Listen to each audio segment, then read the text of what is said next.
Hey fellas, if you have prostate issues, if you've had prostate cancer, prostate surgery, and you want to recover faster from that, and for the guys who just want to avoid that altogether, today we're going to talk about the foods that you can use to help you get recovered faster if you have the issues, and the foods you can use to avoid it altogether. And hey, this is Brian, aka Uncle B, and for the last 23 years I've been a men's performance coach with African Fly, now known as GoodWood. And today we're talking about this issue because it's so prevalent in our society, and we need to make sure guys don't come around this at all. And so today specifically, I'm going to list out the foods that you need to have in your life so that you can avoid these problems. And if you already have these issues, this will help you recover faster, even if you've had the surgery or the medications. It's all about what you're putting in your body. And of course, if you like what you hear, go hit that like button, that subscribe button, that notification bell so we can get some more of this information to you. And what I'm going to do, like we do all the time around here, break this down till it cannot be broken anymore.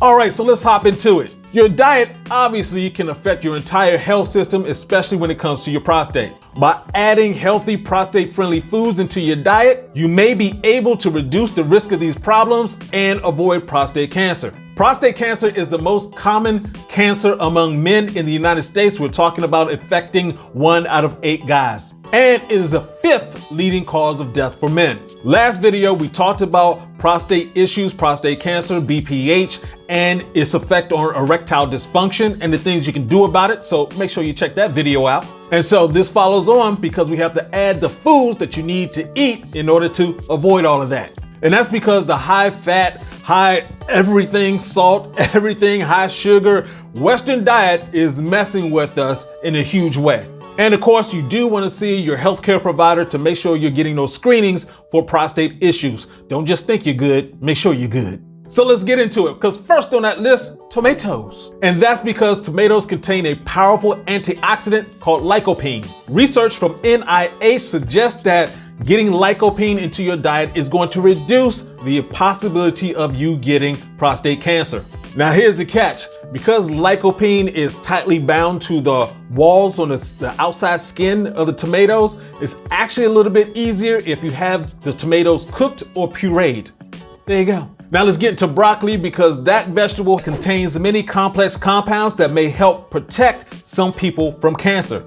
They actually help inactivate carcinogenics. They also have an antiviral and an antibacterial effect. And a great one, especially when it comes to erectile dysfunction, it is anti-inflammatory. And of course, we got to talk about green tea, because that's been used for centuries and it has a lot of beneficial effects. Evidence shows that special compounds in green tea may reduce the risk of prostate cancer by influencing tumor growth and cell death. Now, when it comes to the green tea, you can play around with it. You can have it, the regular hot tea first thing in the morning. If you want to turn it into an iced tea, that's all good. Even if you want to put it into your smoothie, you can do that too. Just don't go too far with all the sweet fruits in your smoothie. And let's talk about legumes, which is a food group that contains beans, peanuts, and lentils. And that's because they have a compound in them called phytoestrogens that can help with this issue. A study showed people who ate the most phytoestrogens had a 20% reduced risk of prostate cancer. That's a big one. I would highly suggest, yes, get that into your diet. And like green tea, pomegranates are also a great source of antioxidants. The National Cancer Institute says that pomegranate juice and some of its bioactive components may inhibit the growth of prostate cancer cells. And then we have bell peppers, which has a high amount of vitamin C. And we're actually talking about more than oranges. And this can help when it comes to the swelling and the enlargement of the prostate. So get that, bell peppers, into your life. When it comes to the garlic, let's talk about that. Diets high in garlic can reduce the risk of BPH and relieve urinary tract infections commonly associated with an enlarged prostate. One study from 2008 compared the diets of 2,820 men and found that those who regularly ate garlic had a 28% lower risk of BPH compared to men who didn't eat the garlic. Yeah, this in you helps. And let's talk about those pumpkin seeds. You know how your uncle just be like this with the pumpkin seeds, like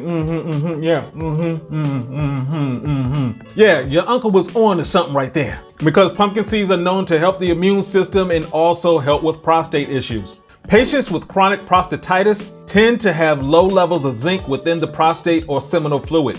And zinc has been shown to slow down aggressive prostate cancer. Now, there's pumpkin seeds and then there's supplements. If you're doing the supplements, make sure you're not overdoing it. That's going to cause some other issues. Now let's talk about some foods you need to cut out. First of all on that list, dairy. Dairy produce raises levels of protein called insulin-like growth factor, IGF-1, to high levels which are linked to increased cancer risk. No less than 2 studies from Harvard literally showed that men who drank more dairy had 30 to 60% more chance of having prostate issues. Ooh, that's a lot. And of course, red meat and processed meat. And by the way, all meat is processed. That's the only way you went from being living and inedible to on your plate. So you do want to limit your amount of protein coming from animals. And we are talking about the whole list: beef, pork, lamb, ham, bacon, sausage, because high quantities of this can lead to aggressive prostate cancer. Now, of course, the older you are and the more you've been eating this throughout your lifetime, the past 30, 40 years, the more you need to cut back. Yes, if you need to get radical with it, get radical with it. Or you can end up with prostate issues and not have erections for a long time. It's your choice. And of course, as we all know, that saturated fat, you got to cut it out. One study found that men who consumed over 40% of their calories from fat had a 30% increased risk of BPH compared to men who ate low-fat diets. See how that works? So once again, guys, prostate issues, you don't want to have that in your life. It is going to lead to some ED issues down the road. Whether it's surgery or medication, it's still an issue. Now, you do want to check in with your healthcare provider before you make any of these changes, especially if you're already on medication or you've had the surgery, and that is because the food could interact with the drugs that you're taking.